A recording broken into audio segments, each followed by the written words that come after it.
Pois bem, vamos lá, vamos dar continuidade à nossa série sobre o panorama do Novo Testamento, entendendo um pouquinho mais a respeito desse mundo bíblico, o mundo do Novo Testamento.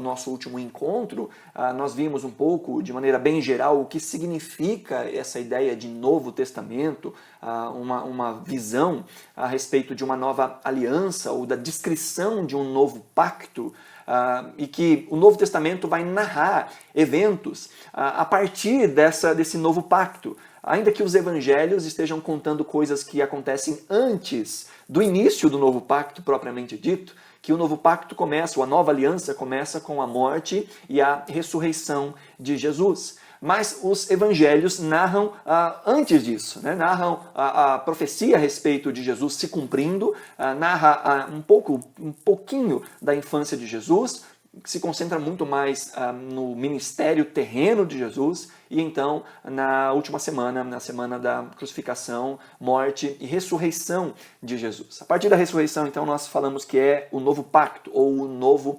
Testamento. Esses são os eventos que começam a ser narrados. Vimos aí um pouquinho da divisão dos livros da Bíblia, e hoje, dos livros do Novo Testamento mais especificamente, e hoje nós vamos para uma parte muito importante deste estudo sobre o Novo Testamento. Se você quiser ir lá para a sua Bíblia, você vai lá no finalzinho de Malaquias, no último capítulo de Malaquias, e você vai ver, logo no final, você vai ver uma página em branco, provavelmente na sua Bíblia. Essa aqui ainda vem com uma divisão, escrita aqui, Novo Testamento, né? E a partir daqui temos essa divisão que começa o Evangelho segundo Mateus. Essa página em branco aqui, ela é muito simbólica. Hoje, algumas Bíblias nem sequer têm mais essa página em branco, mas durante muito tempo, principalmente as Bíblias mais tradicionais, mais antigas, elas reservavam uma página em branco inteira, dos dois lados. Talvez, inclusive, a sua seja assim. Porque isso apontava para esse tempo que é chamado de período interbíblico, ou intertestamentário. O que acontece entre o final do Antigo Testamento e o início do Novo Testamento. E há muitas coisas que se passam, principalmente se você já tem uma familiaridade com o Antigo Testamento, que são bem diferentes aí no Novo Testamento. Deixa eu colocar meu slide aqui, que fica mais fácil para a gente entender.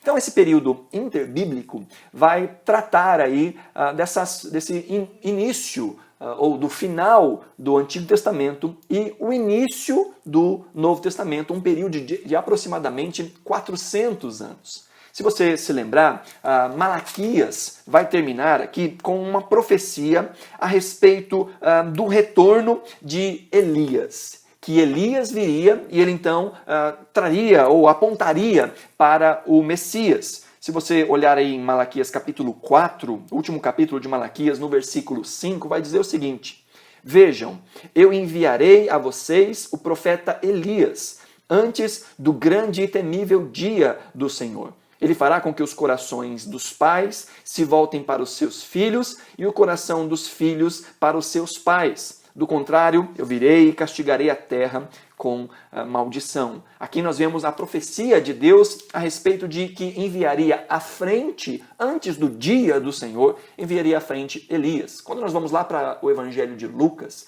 e nós vemos o prenúncio do nascimento de João Batista, o pai de João Batista, quando pega João Batista nos colos, João Batista já nascido, ele canta a respeito de João Batista e ele cita exatamente este trecho da profecia, dizendo que João Batista é, na verdade, este que veio, não era a reencarnação de Elias, mas alguém que vem na mesma autoridade, no mesmo espírito, na mesma condução de Elias. Elias que foi considerado o maior profeta do Antigo Testamento. Então este que viria seria alguém que teria também essa mensagem profética, que é João Batista. E é João Batista então que aponta para Jesus. Mas é assim que termina o Antigo Testamento. E quando termina o Antigo Testamento, e é bom nós falarmos sobre isso agora, porque recentemente nós encerramos na nossa igreja, se você acompanha os nossos cultos e as nossas transmissões, nós encerramos recentemente uma série de exposições falando do período do retorno do povo de Israel do cativeiro babilônico para Israel. Ali eles reconstroem o templo, eles reconstroem a cidade, eles reconstroem a sua identidade como povo. E esse momento, Israel está debaixo do Império Persa, mais especificamente do Império Medo-Persa. Os judeus que haviam sido levados cativos e dispersos da sua terra, uma pequena parcela desses judeus, cerca de pouco mais de 15 mil judeus, retornam para Israel, e é assim que vai terminar o Antigo Testamento. Existem ali algumas profecias para esse tempo ali, em que a reconstrução está acontecendo, com Ageu, com Zacarias, e depois o último dos profetas do Antigo Testamento aqui, que é Malaquias, também falando um pouco depois deste retorno do povo de Israel para Israel, dos judeus que estavam dispersos para Israel. E assim termina o Antigo Testamento. Ele termina debaixo do Império Persa. E aí inicia então o Novo Testamento. E se você já leu o Novo Testamento, você vai se deparar aí com muitas figuras que são novas.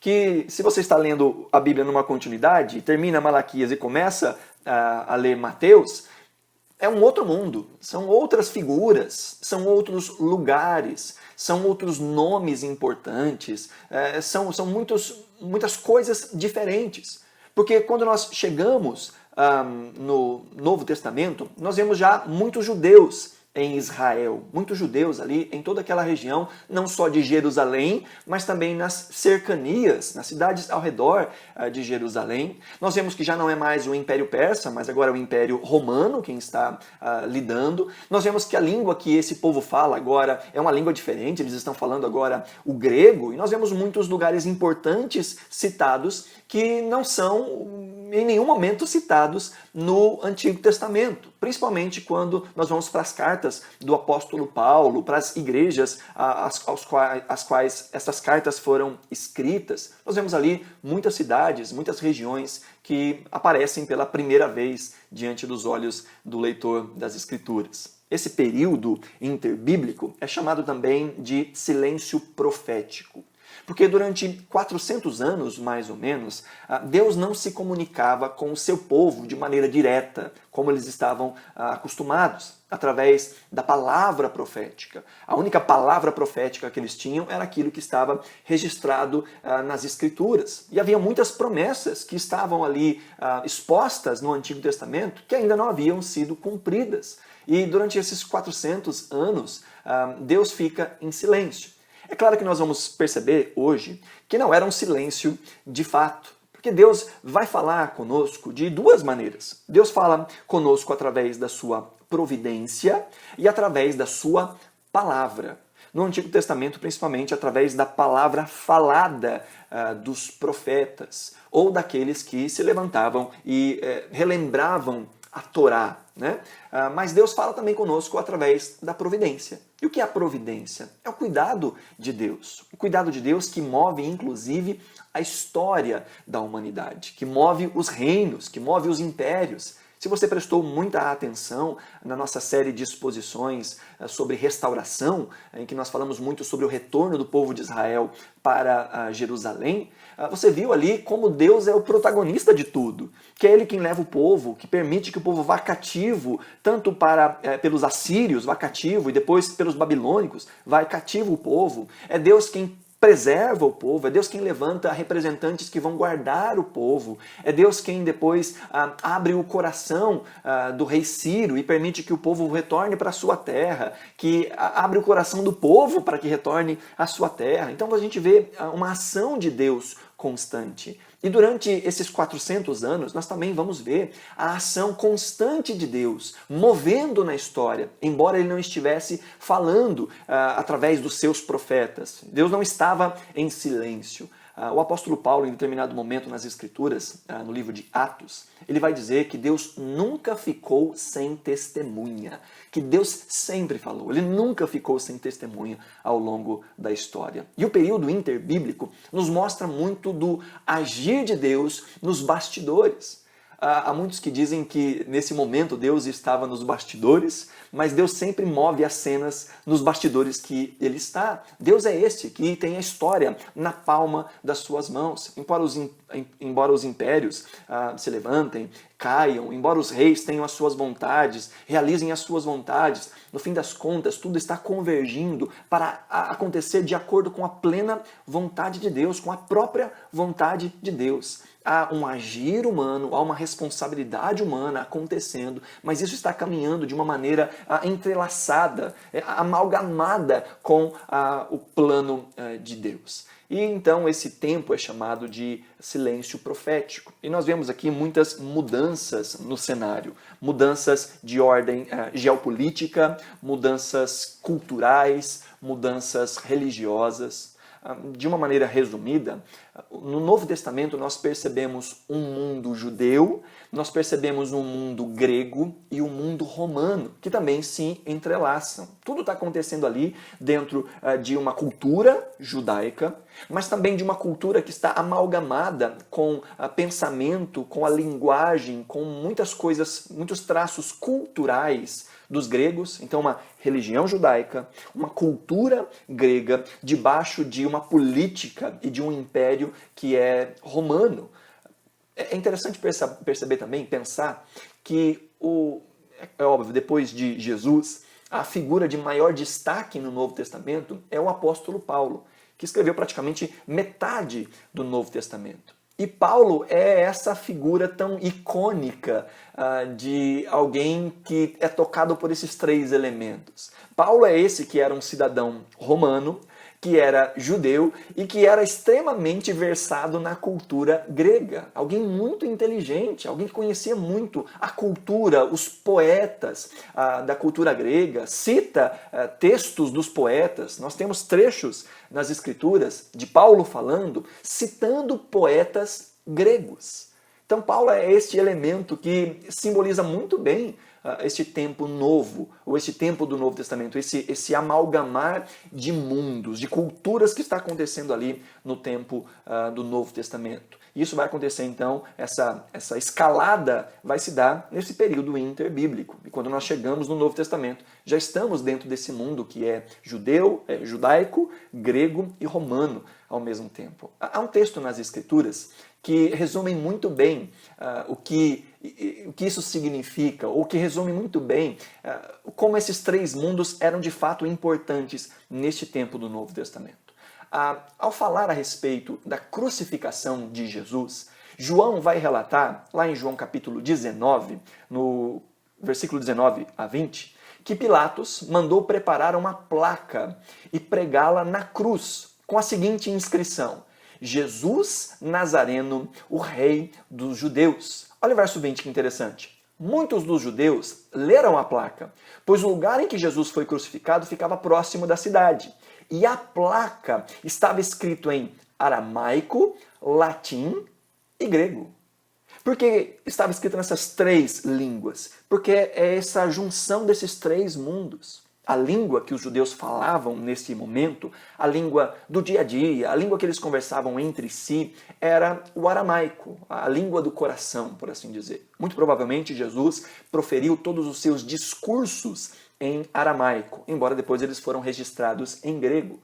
A língua que as pessoas falavam de uma maneira mais universal, a língua que universalizava os conhecimentos, era o grego. Se alguém quisesse que a sua mensagem fosse longe, isso era escrito em grego. Seria um equivalente mais ou menos ao nosso inglês nos dias de hoje, em que muitas culturas, em muitos países ao redor do mundo, se você quiser se comunicar de maneira mais universal, falando inglês, você consegue conversar em praticamente todas as culturas do mundo. Ainda que essa não seja a língua materna dos povos, há um esforço em todos os povos de aprenderem essa língua unificadora, que é o inglês. Na época isso era o grego. E também o latim, que era a língua oficial do império. Aquilo que era escrito de maneira oficial, enviado pelo império, isso tudo era escrito em latim. Então aqui nós vemos um bom resumo do que significava aí esse tempo do Novo Testamento. De uma maneira resumida, mas bem resumida mesmo, nós vamos ver então essa sucessão de dominações que Israel passou. Essa sucessão de dominações por vários impérios, começando pelo Império Medo-Persa, ou terminando o Antigo Testamento debaixo do Império Medo-Persa, que posteriormente ele é subjugado pelos gregos, começando por Alexandre o Grande, nós vamos ver isso um pouquinho mais para frente. Depois há um período de ruptura de impérios aí, e vemos aí também a junção desse período aí, do período grego, também dos Ptolomeus e dos Seleucidas, né, que também governam Israel durante determinado tempo. Vemos a revolta depois dos Macabeus, o que vai marcar o período do império ou do governo asmoneu sobre Israel. E por último, o Império Romano, que subjuga o Império Grego e que também vem e domina ali, ou coloca de escanteio os asmoneus. Nós vamos ver isso com um pouco mais de detalhes. Então, iniciando aí pelo fim do Antigo Testamento, nós vemos aqui um pouquinho do Império Medo-Persa. E a essa época aqui, deixa eu só aproveitar para pegar minha canetinha aqui, que nós vemos então o Império Medo-Persa, e nós vemos que a esta altura, quando termina o Antigo Testamento, ele cobre desde da pontinha aqui da Grécia, chegando praticamente aqui à Índia, né? Chegando até a Índia, descendo também aqui nos contornos do Egito. Então esse aqui é toda a extensão do Império Persa. E você se lembra então que Ciro, o imperador, havia permitido que os judeus retornassem para Israel, para Jerusalém, reconstruíssem o seu templo, reconstruíssem a sua cidade, e eles desfrutavam de certa tolerância religiosa.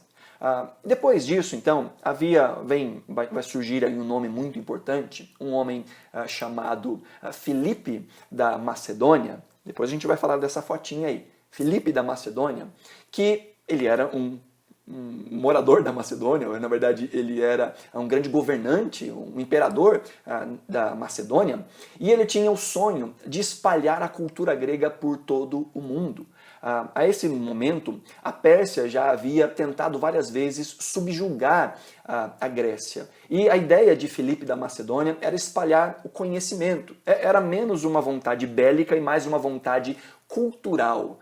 Ele era um grande amante da cultura grega e ele queria espalhar a cultura grega aí para todos os cantos do mundo conhecido. Espalhar a língua grega, espalhar a ideia das artes, o teatro, a música, a poesia, a lógica, a filosofia, a física, a metafísica, a química, a astronomia, a psicologia, todas as coisas que dominavam ali o pensamento dos gregos. A vontade de Filipe da Macedônia era de expandir isso para todos os lugares. E ele não conseguiu ter êxito.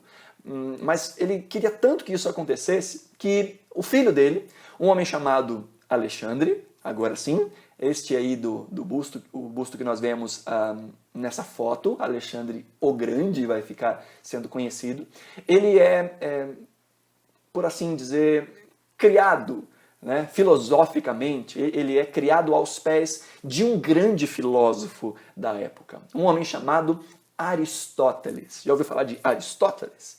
Pois é, ele era professor particular de Alexandre. E Alexandre cresceu, então, com essa cultura. E quando o pai de Alexandre, o Filipe da Macedônia, morre, Alexandre, então, começa nessa sua empreitada, agora sim, de ganhar território, de conquistar os territórios, de subjugar os persas e, então, expandir aí o seu território.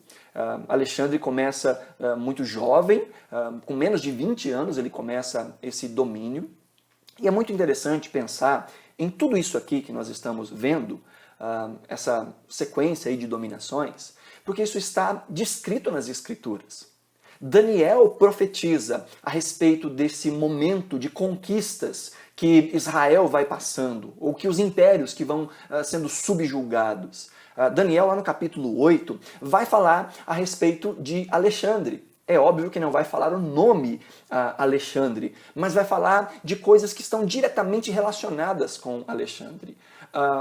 Daniel tem a visão de um bode, né, que tem um grande chifre, e esse bode ele destrói um outro bode E lá na frente, na sua explicação, na revelação que ele tem do que significa isso, é o imperador grego vencendo o império persa. E chifre, nessa cultura antiga, significava poder. E Daniel vai dizer, no capítulo 8, que esse bode que vinha destronar ou destruir o outro bode, ele nem pisava no chão. E quando nós olhamos para a conquista de Alexandre o Grande, fica inclusive o nome grande porque ele foi um grande dominador, isso aconteceu de maneira muito rápida. Alexandre expandiu o território grego, conseguiu convencer e formar uma aliança dos gregos para subjugar ali os persas, e esse império se expandiu de maneira muito veloz. Então ele expande o território, o Império Macedônio, e difunde essa cultura grega aí para praticamente todo o mundo conhecido. Alexandre funda 70 cidades. Dentre elas, talvez a cidade mais conhecida, a cidade de Alexandria, uma capital do conhecimento, onde ficava a famosa e antiga Biblioteca de Alexandria, o centro de todo o conhecimento. Se a gente olhar um pouquinho aqui o mapa do Império de Alexandre, você vai ver que ele é praticamente todo o império e até um pouco mais do que o Império Persa foi. E foi tudo muito rápido. Aqui está a cidade de Alexandria, se vocês conseguem ver aí o ponteirinho do mouse, aqui está a cidade de Alexandria, fica aqui no Egito, e nós vemos então todo esse domínio, e bem aqui onde fica Israel, também era um território de Alexandre, um território do Império Grego, o Império Macedônio. A história nos conta, quem vai dizer isso é um homem chamado Flávio Joséfo. A história nos conta que quando Alexandre ia chegando a Israel, ele foi recebido por uma comitiva de judeus que apresentaram para Alexandre o livro de Daniel e mostraram no livro de Daniel falando a respeito dele. Depois, se você tiver um pouco de curiosidade, leia todo o capítulo 8. Não agora, tá? Mas depois, leia todo o capítulo 8 de Daniel. E eles então mostram para Alexandre, que fica extremamente lisonjeado em saber que as profecias daquele povo falavam a respeito dele, tanto que ele favorece e muito os judeus, ao ponto de dar algumas isenções fiscais, né, tributárias a eles, em um período do ano sabático deles, né, a cada 7 anos, eles inclusive eram livres de pagar os impostos ao império. Tamanha foi a liberdade que Alexandre concedeu a eles. Uma liberdade religiosa também. A ideia era espalhar o conhecimento, tanto que muitas dessas nações que foram dominadas, elas foram dominadas meio que na paz, nem com muita guerra, porque elas desejavam ser dominadas, desejavam sair debaixo do Império Persa. E então Alexandre domina todos esses territórios.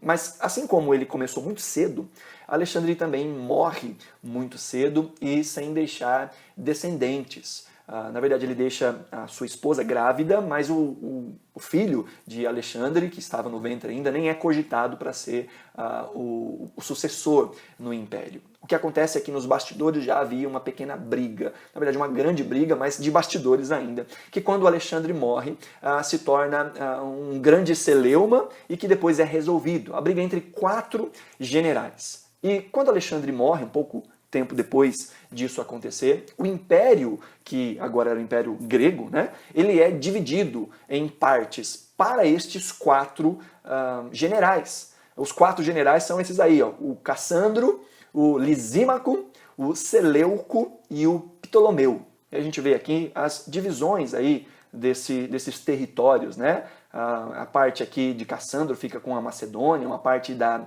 Grécia, né? Na Grécia e a Macedônia. Nós vemos aqui o Lisíaco, que é essa corzinha aqui, né?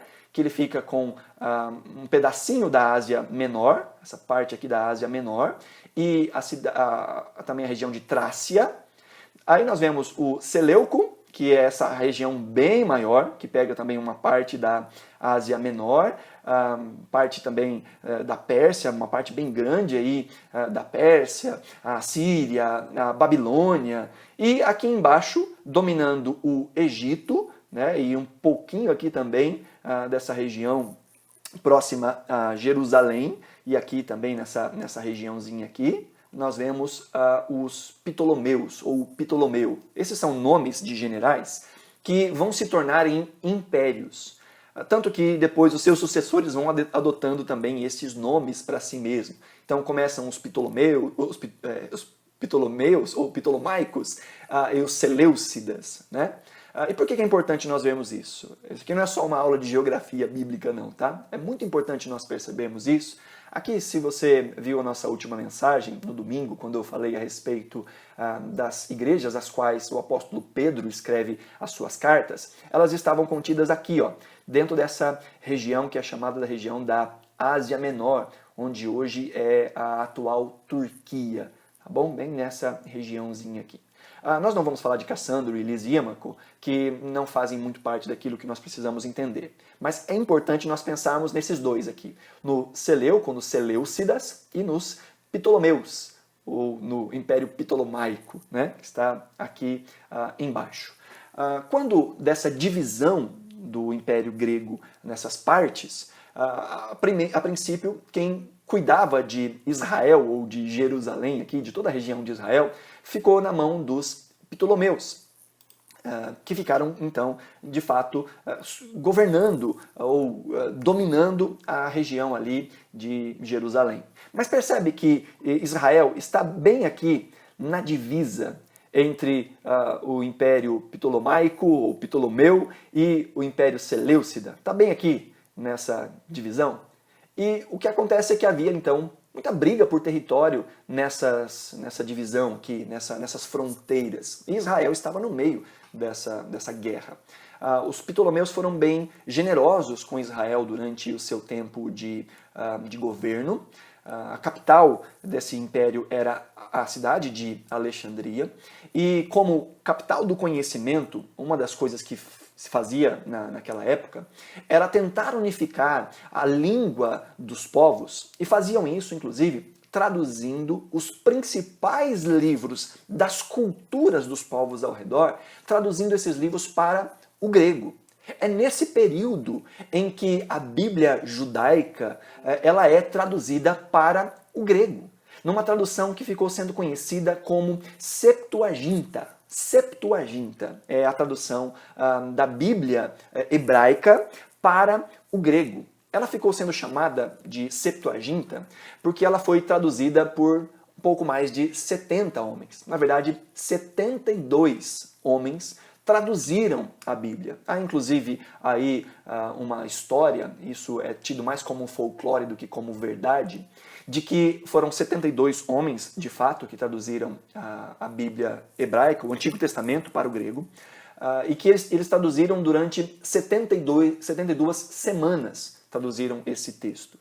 Então a história vai contar que eles traduziram em 72 semanas a Bíblia, esses 72, separados um do outro, e que quando combinaram, quando compararam as suas traduções, elas estavam idênticas. Isso é tido mais como uma história ou mais como um folclore do que como uma verdade. Mas acontece que então essa junção, dessa comparação dos textos traduzidos por esses grandes estudiosos, deu origem à Bíblia que nós chamamos de Septuaginta. E é a Septuaginta que praticamente domina as citações no Novo Testamento. Quando você vai ver as citações que são feitas quando, por exemplo, Mateus registra as citações de Jesus, quando nós vemos outros textos da Bíblia apontando para o Antigo Testamento, na maioria dos casos é praticamente uma cópia literal daquilo que era encontrado na Bíblia grega.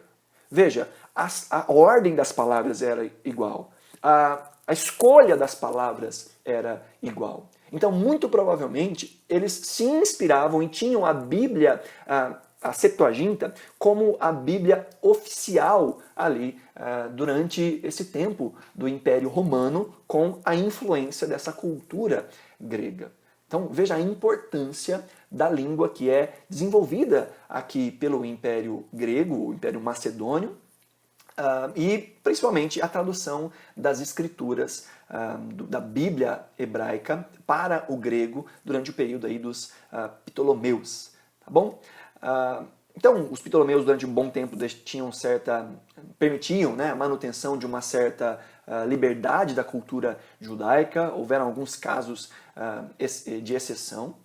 Mas depois, o Império Ptolomaico é subjugado pelos Seleucidas. Aí inicia, então, o Império Seleucida. Eles, então, vencem o Império dos Ptolomeus e também vão, então, agora dominar Israel. Vão ser os dominadores, né? os líderes, os governantes sobre Israel.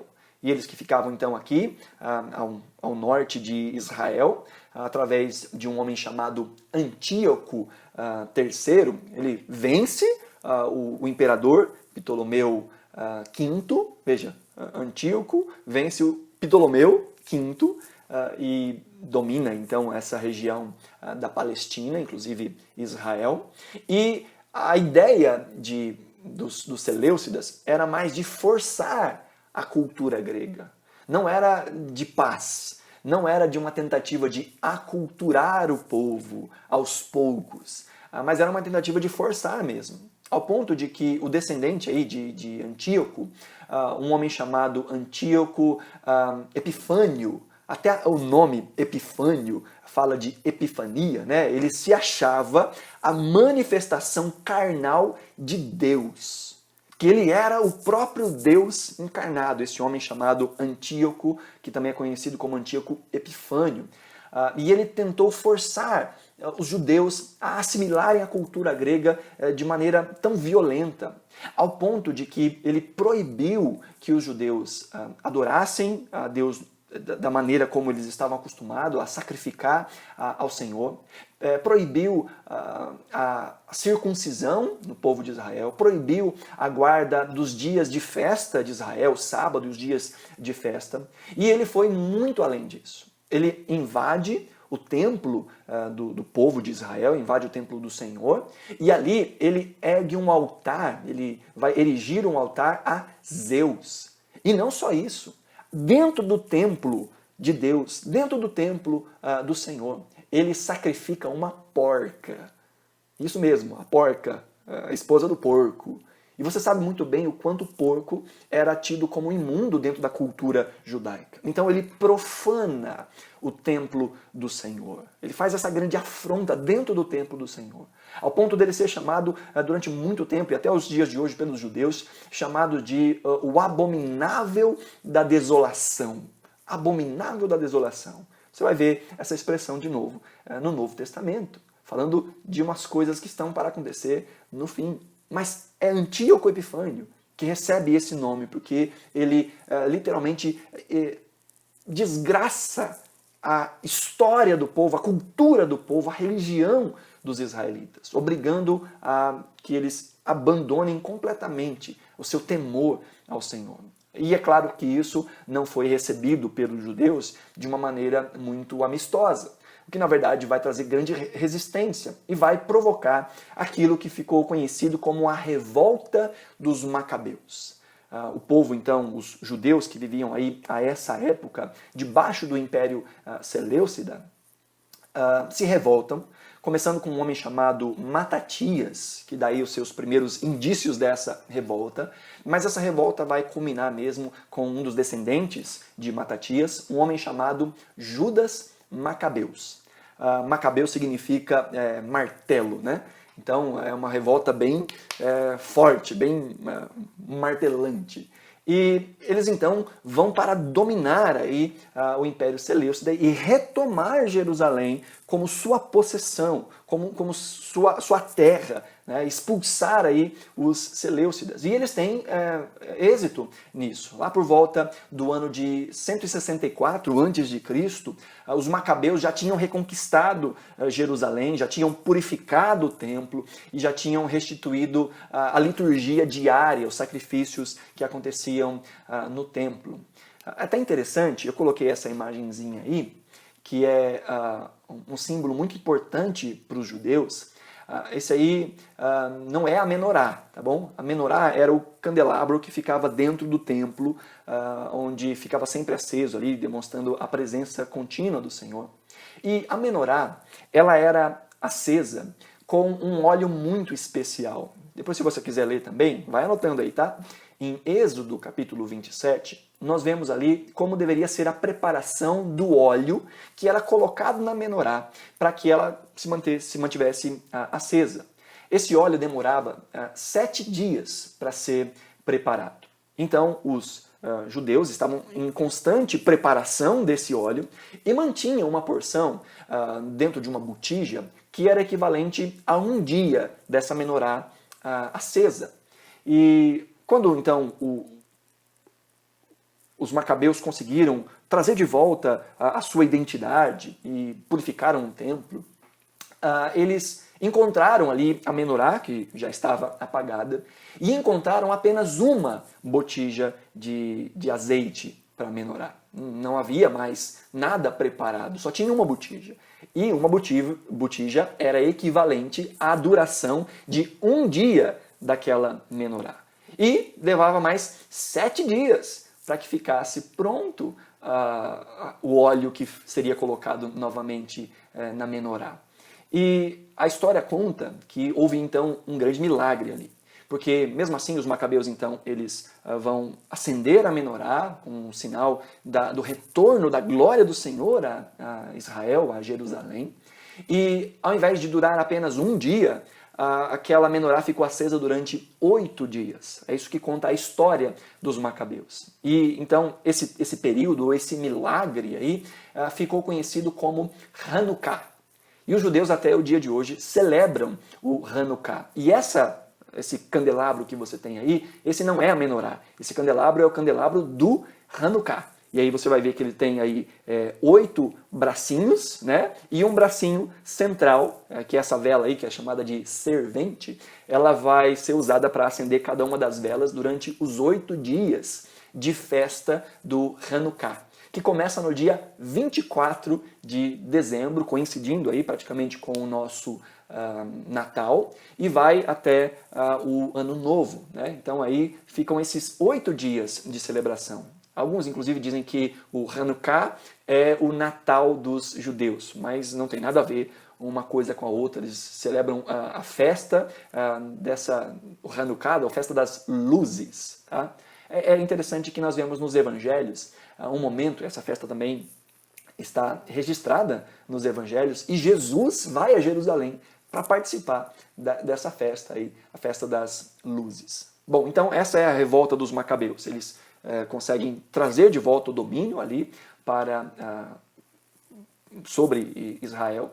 E em paralelo com isso, há uma guerra ou há um domínio entre os romanos agora dominando os seleucidas.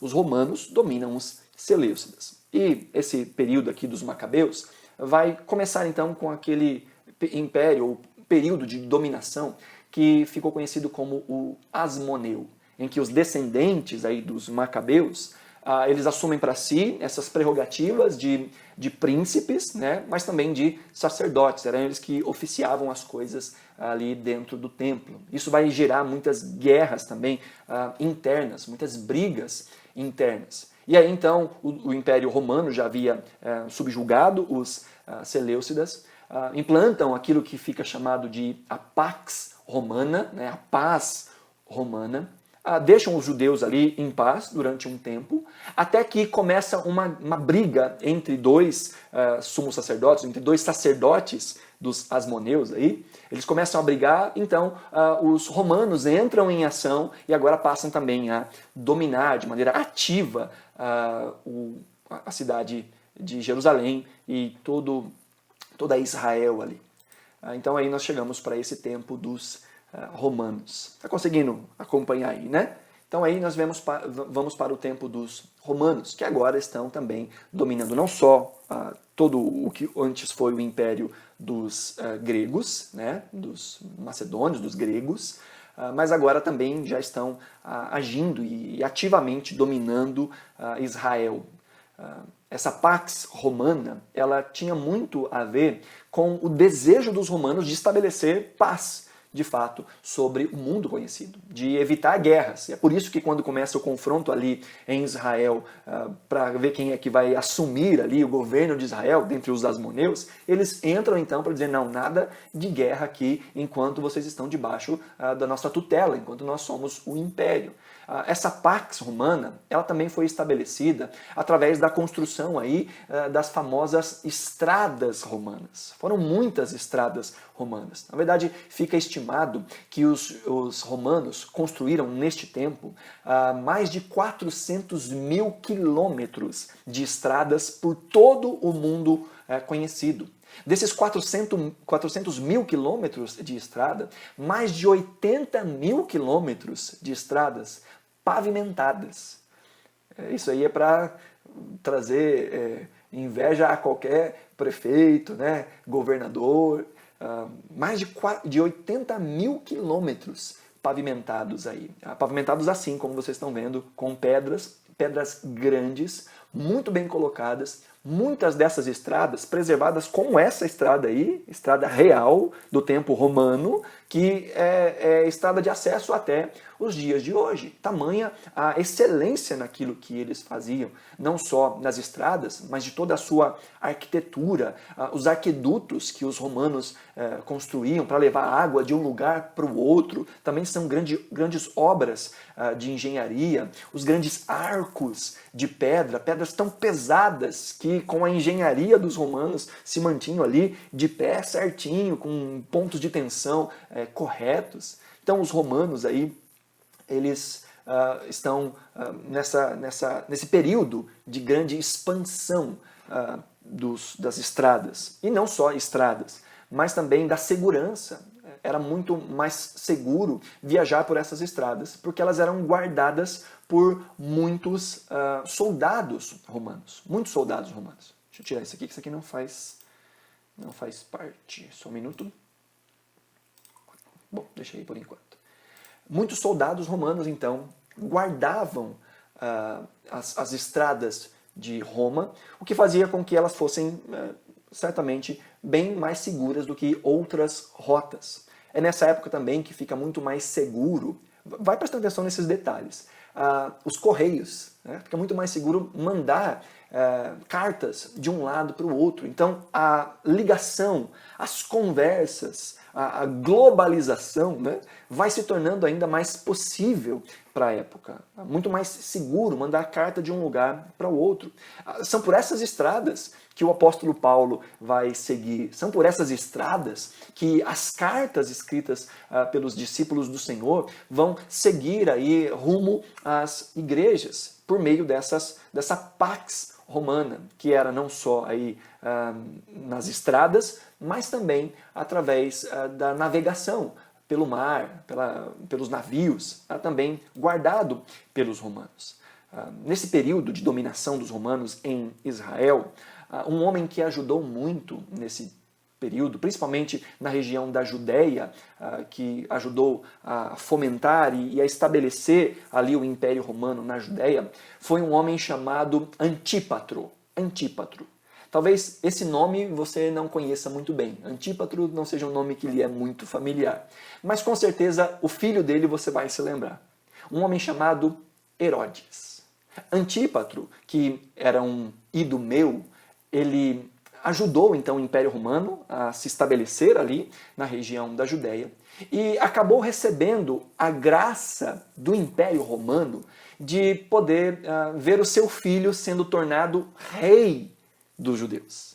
Veja, depois de muitos e muitos anos, sem os judeus terem de fato um rei assentado no trono, agora Roma diz que Herodes e dá a ele de fato o título de o rei dos judeus. Talvez agora fique um pouco mais claro para nós. O que é que acontece no coração de Herodes quando os magos do Oriente vêm até Herodes e perguntam onde havia nascido o rei dos judeus? Agora você pode imaginar por que é que ele ficou tão enciumado. Por que é que ele, inclusive, tem essa atitude de mandar matar todas as crianças de 2 anos para baixo ali daquela região? Porque ele era o rei dos judeus. por uma benesse dos romanos. E Herodes tentava agradar os judeus para que essa dominação continuasse, para que ele fosse bem visto e até mesmo fosse tolerado ali pelos judeus. Tanto que é Herodes que dá início a uma grande reforma no templo do Senhor, no templo de Israel. O templo que Zorobabel tinha erigido ali no retorno do povo da Babilônia para Jerusalém. Então ali Herodes vai começar essa reforma, naquilo que vai ser conhecido como o Templo de Herodes. Ele vai então fazer uma reforma tão grande que essa reforma dura mais do que a própria vida dele. Herodes morre e essa reforma continua, até durante os tempos do ministério de Jesus. Jesus, quando se depara ali com os seus discípulos, e tem aquela famosa cena em que os discípulos olham para o templo e dizem: olha só, que maravilha, olha tamanhas pedras, que coisa maravilhosa. O texto, inclusive, vai nos dizer ali que estava falando da reforma que Herodes havia iniciado no templo. Jesus vai dizer: olha, não vai ficar pedra sobre pedra. É Herodes que, para agradar os judeus, dá início aí a essa grande construção, a essa grande reforma. Ele havia feito isso também com outros espaços públicos, outros templos e outras construções, a fim de que fosse mantida aí a paz com os judeus. Então aí nós estamos falando aí desse tempo do Império Romano. Esse é o cenário no que diz respeito à geopolítica. Essa é a sequência. Mas além dessa questão política, havia também a questão religiosa. E é nesse tempo aí do Novo Testamento, principalmente nesse tempo do período intertestamentário, que vão se firmar alguns elementos muito importantes que nós vemos recorrentemente nas páginas do Novo Testamento. Nós vemos, por exemplo, aí os escribas e os rabis. Isso vai acontecer e vai se solidificar principalmente aí no período do povo de Deus fora da terra, quando eles são levados ali para o cativeiro na Babilônia, e ali começa então aquilo que é chamado de a diáspora, que os judeus são espalhados pela terra. Mesmo depois que eles recebem a autorização de Ciro para retornar para a terra, são poucos os judeus que retornam e eles vão se espalhando por todo o mundo conhecido. Ao ponto de que, durante ali esse tempo de 400 anos, havia muito mais judeus fora da Palestina do que propriamente ali em Israel e na região de Israel. E é nessa época em que o povo que havia chegado ao exílio reconsidera os seus caminhos. Nunca mais incorre nessa adoração a outros ídolos, a outros deuses. E eles têm na mentalidade deles o seguinte: olha, foi por falta de conhecimento que nós caímos nessa. Foi por falta de conhecimento dos nossos antepassados que nós não preservamos a nossa fidelidade e fomos levados pelo Senhor para o cativeiro. E aí então começam muitos movimentos importantes na história dos judeus.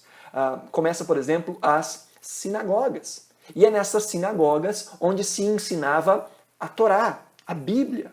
Então os escribas eram esses responsáveis por não só manter preservada a escritura, mas também a transmitir as suas explicações, as suas interpretações das escrituras. Mas eles não transmitiam essa interpretação diretamente para o povo. Eles instruíam os rabis. E os rabis transmitiam então a interpretação da lei para o povo. Então há essa cultura muito intrínseca de estudo da Bíblia. Já que eles não tinham mais o templo no período da dispersão, eles não tinham mais o templo, o que restava a eles era orações e estudo da Torá.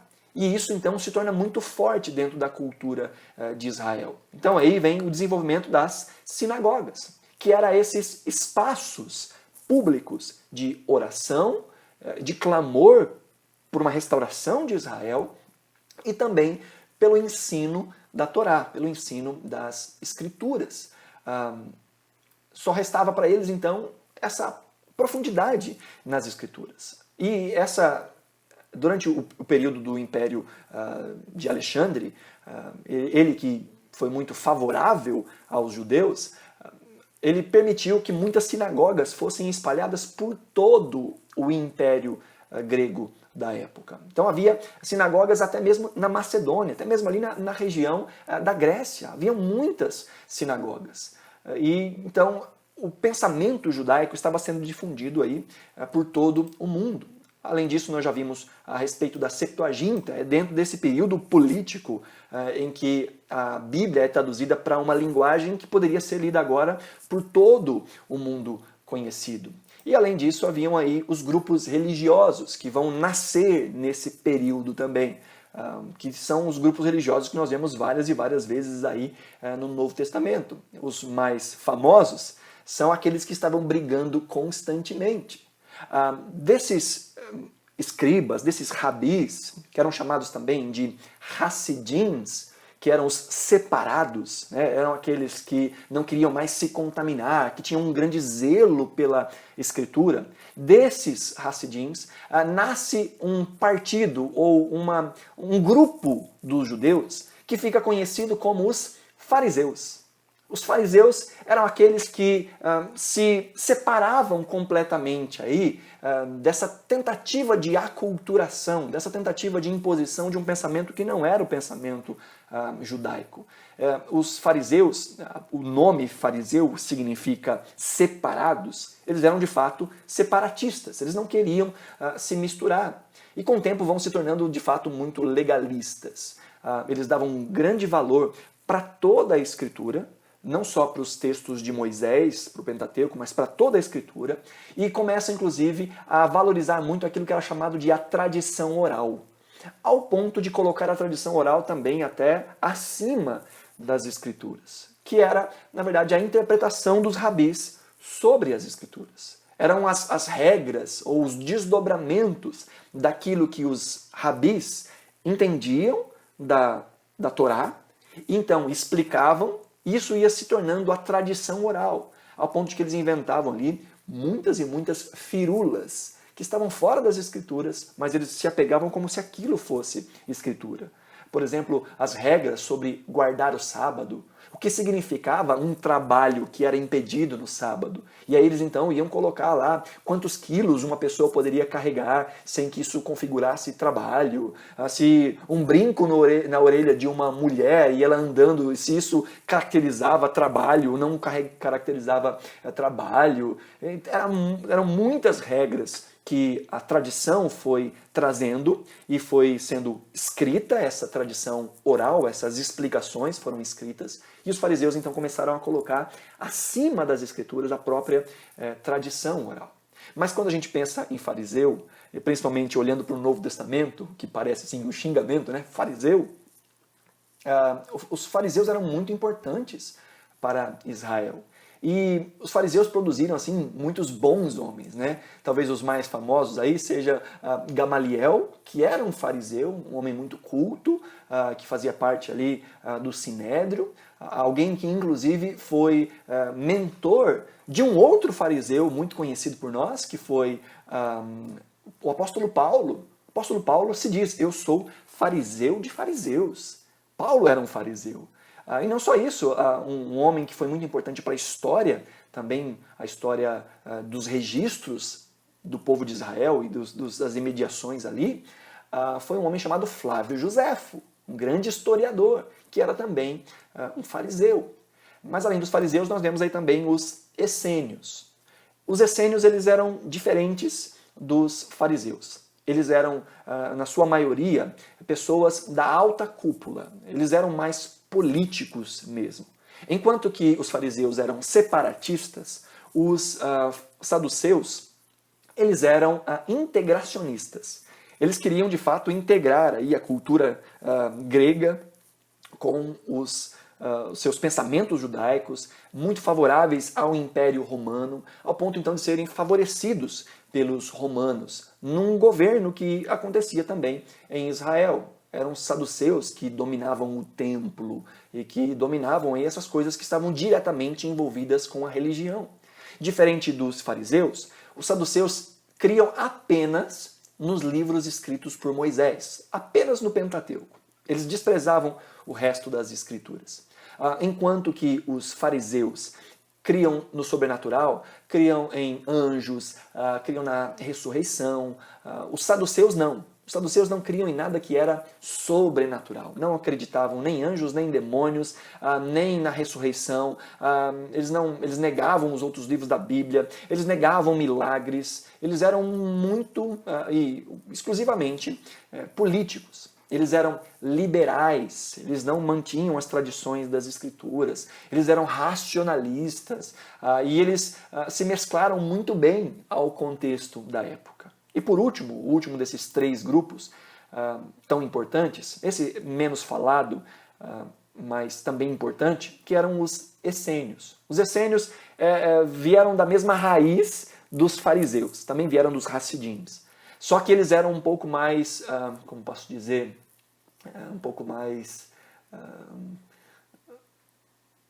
excêntricos, por assim dizer, um pouco mais fortes na sua maneira de demonstrar a sua fé. Eles eram mais intensos, ao ponto de que a ideia deles de separação não era só uma separação estando em meio ao povo, separando ideias. Eles se separavam fisicamente e iam morar nos desertos. Eles preservavam as escrituras, eles tinham essa característica de escribas, né? Eles se preservavam, se retiravam para os desertos, tinham uma vida bem monástica, sabe? Andavam com roupas muito mais humildes, se alimentavam com dietas bem rigorosas. Muitos vão dizer, inclusive, que quando João Batista vai ao deserto, quando criança, é para ser criado em meio aos essênios. Uma das coisas que os essênios praticavam eram os batismos. Batismos de purificação. Era um símbolo que eles carregavam de perdão dos pecados. Então não é de se estranhar João Batista indo para o deserto, como a Bíblia diz, comendo mel, gafanhotos, usando roupas de pelo de camelo, né? E ele que quando volta para o convívio com as pessoas, volta num convívio que ainda acontece em muita parte, em muita medida, no deserto, nas regiões desérticas. E o povo vinha até ele, e ele anunciava sobre o Messias. Os essênios criam fortemente no Messias, na vinda do Messias. Embora na mente de muitos desses judeus, na maioria dos judeus, a figura do Messias era um Messias político, que os libertaria do Império Romano e que se assentaria no trono em Jerusalém e governaria como um rei, como qualquer outro. Então vem agora João Batista e anuncia a vinda do Messias e chama o povo para fazer algo que era um costume dos essênios, que era os batismos para purificação, como símbolo do perdão dos pecados, da morte para os pecados e da ressurreição para uma nova vida. Jesus autoriza isso quando ele mesmo é batizado e ele comanda os seus discípulos a agora irem pregarem o evangelho e batizarem em nome do Pai, do Filho e do Espírito Santo. Jesus então toma esse símbolo que havia sido idealizado ali pelos essênios como o símbolo da nova aliança, como símbolo dessa morte. É por isso que quando nós nos batizamos, nós deitamos na água, dessa morte para uma velha vida e a ressurreição para uma nova vida. Então, esses são os três grupos principais que nós temos aí. Além desses três grupos, nós temos um quarto grupo, que é mais um grupo sociopolítico do que religioso mesmo, que era os zelotes. Os zelotes eram um grupo revolucionário, que queria, de fato, se separar do Império Romano e ter somente o seu governo em Jerusalém, em Israel, e faziam isso, inclusive, através de meios violentos, com assassinato, com todo tipo de violência que fosse, se fosse pensada. Inclusive, um dos discípulos de Jesus, se você se lembra bem, é chamado de Simão o Zelote, que provavelmente estava envolvido, antes da sua conversão, nesse partido. E ele, inclusive, tem algumas demonstrações aí desse pensamento mais autoritário, desse pensamento mais revolucionário, enquanto caminha com Jesus. Bom, mas isso então cobre o aspecto geopolítico, o aspecto cultural e o aspecto religioso do período aí que nós chamamos de período intertestamentário. E todos esses elementos nós vemos nas páginas do Novo Testamento. Nós vemos o trânsito aí, por causa das estradas romanas, um tipo de paz que deveria ser mantida pelo povo, porque senão os romanos viriam e trariam consequências. Nós vemos a cultura grega, nós vemos pensamentos gregos, nós vemos palavras aqui que são as palavras que nascem dentro dessa cultura grega. A própria língua em que o Novo Testamento foi escrito é o grego. E nós vemos esses grupos religiosos e esses elementos judaicos aparecendo muito fortemente também aí nas páginas do Novo Testamento, a importância das sinagogas, os fariseus, os saduceus, tantas discussões que acontecem nas páginas do Novo Testamento, que se desenvolvem aí ao longo desse período de 400 anos. Bom, como eu disse no início, esse é chamado de... esses 400 anos são chamados também de período de silêncio profético. Mas nós percebemos o quanta coisa aconteceu e como Deus trabalhou ao longo desses 400 anos para que se cumprisse as profecias que estavam ditas lá em Daniel. Na visão que Daniel interpreta, tanto nas visões que ele interpreta do rei, quanto nas visões que ele mesmo tem, os sonhos que ele mesmo tem, estão envolvidos aqui nessa sucessão de impérios, nesses impérios que vão ganhando aí, que vão mudando de lugar. E se você depois quiser ler aí as profecias de Daniel, vai ver muitos desses elementos que nós vimos aqui. E tudo isso culmina para aquilo que é mais importante, para aquilo que de fato o Antigo Testamento aponta e o Novo Testamento revela, que é a figura de Cristo Jesus, a pessoa de Cristo Jesus. E eu quero terminar com um versículo que fala muito sobre tudo isso que nós vimos até aqui, sobre esse amontoado de informações. E acredite, é só um grande, imenso resumo de tudo o que aconteceu. Daria para falar sobre isso aqui durante semanas e semanas, de cada um desses pontos, e de como isso colaborou, e como isso moldou o mundo do Novo Testamento. Mas há um texto que nos ajuda a perceber o quanto todas essas coisas apontavam para algo mais importante do que a própria história humana. O texto de Gálatas, capítulo 4, os versos 4 e 5, diz assim a palavra do Senhor. Mas quando chegou a plenitude do tempo, Deus enviou o seu Filho, nascido de mulher, nascido debaixo da lei, a fim de redimir os que estavam sob a lei, para que recebêssemos a adoção de filhos.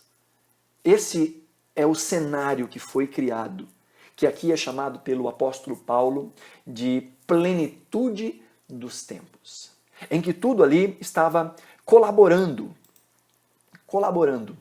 para que a mensagem do Evangelho pudesse chegar aos mais distantes confins da terra, através das estradas romanas, através da língua universal, através do grego, e com a presença de judeus em praticamente todo o mundo conhecido, através das sinagogas, com muitos elementos da cultura judaica que poderiam ser explicados e apontados. Olha, a gente faz isso porque isso aponta para a pessoa de Jesus. Então, quando o apóstolo Paulo vai pregar o evangelho entre os gentios, ele sempre encontra nas cidades nas quais ele vai, cidades que não estavam mais dentro do território de Israel, ele encontra sinagogas, ele encontra judeus, e ele encontra ali um grande grupo de gentios que começava a ouvir sobre o Deus de Israel. E ele então pode apresentar Jesus através deste mundo que foi arquitetado por Deus. É óbvio que dentro das ações humanas tudo isso está acontecendo, mas através desse cenário todo propício, a mensagem do Evangelho chega até os confins do mundo conhecido. Através da linguagem, através das estradas, das vias marítimas, da proteção do Império Romano, dos elementos da cultura judaica, tudo isso é o que Paulo chama em Gálatas capítulo 4 de a plenitude dos tempos. Tudo apontando para a consumação e para a mensagem de Cristo Jesus. Quando nós olhamos para um Novo Testamento, nós não vemos apenas uma história que se passa em um lugar qualquer. Nós vemos um trabalho, nós vemos um Deus que manifesta a sua vontade através da história e por meio da história, preparando todo um cenário para que a mensagem do Evangelho pudesse chegar nas proporções inimagináveis da época. Pudessem chegar rapidamente, rapidamente aos 4 cantos do mundo conhecido. Jesus veio na plenitude dos tempos. E eu creio que a volta do Senhor se dará também em condições muito parecidas com essa. Nessa plenitude dos tempos, em que todo olho verá quando Cristo retornar. Nós estamos nos aproximando da segunda vinda de Jesus. E ver o trabalho de Deus ao longo da história, para que essa mensagem, para que o seu próprio Filho fosse visto de maneira tão exponencial, é também nos lembrar que Deus continua no controle da história. E que Ele continua trabalhando na história. É óbvio que nós exercemos as nossas ações, as nossas vontades. Governos se levantam, governos caem. No mundo existem tentativas de dominação, talvez hoje não mais dominações pela força, mas principalmente pela cultura que se dissemina, a globalização que vai disseminando a cultura. Por exemplo, nós estamos aqui num momento em que esse estudo está sendo gravado, nós estamos num momento de live. E live nem é uma palavra em português, é uma palavra em inglês. E há uma quantidade absurda de palavras do português que, na verdade, são palavras aportuguesadas de palavras americanas, de ideias, de conceitos americanos. Nós vivemos num tempo em que a nossa cultura está sendo bombardeada por outras culturas, em que a linguagem está se multiplicando, está alcançando essa unidade. Não a multiplicação no sentido de diversidade, mas uma multiplicação de conhecimento que aponta para uma unidade de linguagem. Em que hoje as pessoas, boa parte do mundo, as pessoas já falam o inglês, mas mesmo quem não fala o inglês, com a internet e com os recursos de tecnologia, já conseguem traduzir qualquer língua para qualquer outra língua, através da internet, através de mecanismos tecnológicos. Então veja, o cenário novamente está se organizando. A plenitude dos tempos está se organizando. Governos estão convergindo, embora ainda existam muitas divergências. Há muitos blocos de governo que se aliançam. Há um esforço de tentar estabelecer um governo central, uma só moeda. Isso está sendo dito aí à torta e à direita. Basta ler os jornais, as notícias internacionais. Uma mesma moeda, uma mesma política, uma tentativa de organização de todas as nações, das nações serem unidas. Tudo isso apontando para esse tempo de plenitude em que Jesus, pela sua segunda vez, virá. Que ao olharmos para as páginas das Escrituras, e mesmo ao olharmos para uma página em branco entre o Antigo e o Novo Testamento, que possamos ver como Deus trabalha e como Deus fala, não só de maneira audível, mas também através dos frutos da sua providência. 400 anos de silêncio profético? Eu acho que não. Talvez sem profetas falando, mas em Deus falando através da sua providência, completando as profecias, preparando o cenário, o ambiente para a vinda do seu Filho e para a proclamação do Evangelho até os confins da terra. Como é lindo nós olharmos para as Escrituras e vermos detalhes tão preciosos. E eu tenho certeza de que se você prestou atenção nessa exposição, ainda que você não se lembre de todos os detalhes, quando você olhar para o Novo Testamento, você já vai olhar com olhos diferentes.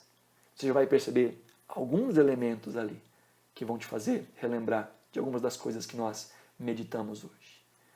Mantenha isso anotado. Volte para isso de vez em quando. Se você quiser, esse material como está gravado, você pode retornar, ver mais uma vez, anotar de novo. E nas próximas semanas nós vamos dar uma olhadinha, agora de uma maneira um pouco mais direta, nos livros do Novo Testamento.